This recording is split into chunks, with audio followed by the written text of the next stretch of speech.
Do you ever scroll TikTok and come across art advice that you think might be good, but turns out that it did not help you at all? Well, that was the case for me for a very long time, and now that I know better, I have a couple of kind of hot takes. I've seen a lot of people do this already, so I wanted to join in with my own takes as a smaller creator, a small artist, and someone who is still learning. So my first one is tracing is bad. Now, my hot take is that it's not.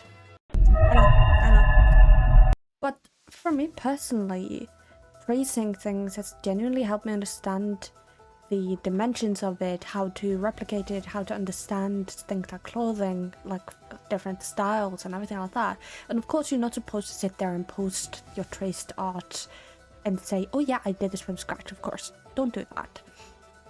Or try and say that it is all yours. Don't take credit from the people. Show your references, show what you are working with, and be kind to one another. Another one that I've harshly come to realize is very false is, well, I'm a furry artist, I shouldn't draw human anatomy. Don't study realism.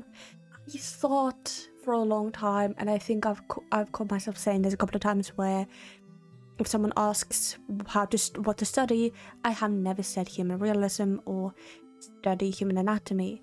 Now, this is mostly because it looks terrifying. It is a terrifying thing, and many people still struggle with it, even people who are proper artists and proper professional and all that sort of thing. Human body is just terrifying, but it is something you need to do and have to do at some point, and kind of push it back, the more dreadful it's gonna feel when you do it. Now, I'm at the beginning of that stage where I am doing proper realism studies, and it has gone awful. I'm not going to show that ever. Human heads, knowing how anatomy works can help you break it for your own stylization, for how you view things, and it is definitely something that I need to do more of. One weird one I've heard is don't use guidelines. Now, guidelines, for those who aren't aware, are the lines that guide where things are, where you will have one line for the eyes, you would have one line for the nose, and one line for the mouth, and then jaw. And not using guidelines is low-key weird, because how do you know where things are, and how do you keep it proportionally accurate? It is something I've always drawn. I've always used guidelines in every single one of my pieces, because it's just easy to know where things are. And if something looks weird, I will just redraw the guidelines on top of the piece to check, did I do this correctly? Because sometimes you get caught in the moment of creating something beautiful and you might not realize that your eyes are a little bit lower than they should be, or your nose looks a little bit odd. It is just better to kind of have a little bit of a baseline, even if you don't ever want to draw realism too much. Just studying it has genuinely made me feel more confident, and also given me a huge slap in my self-esteem, so yeah, be prepared for that.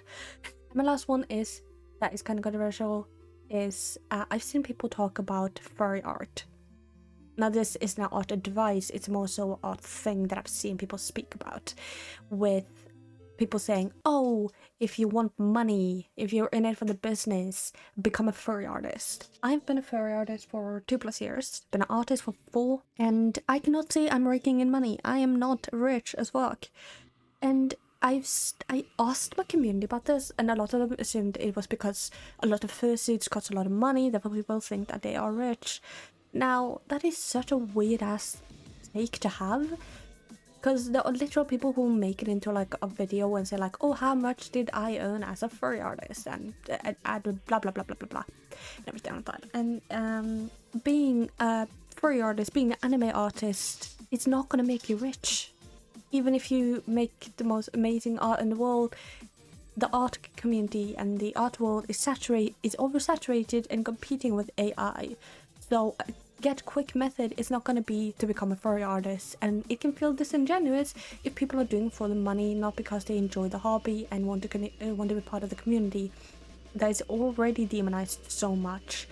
Like, I see so many people look at me weirdly and comment weird shit because I'm a furry artist. I've spoken about this before with the pee in my mouth incident that happened a while back, and we get harassed and bullied way more than other art styles because we are furries, and it's just weird to have that kind of take.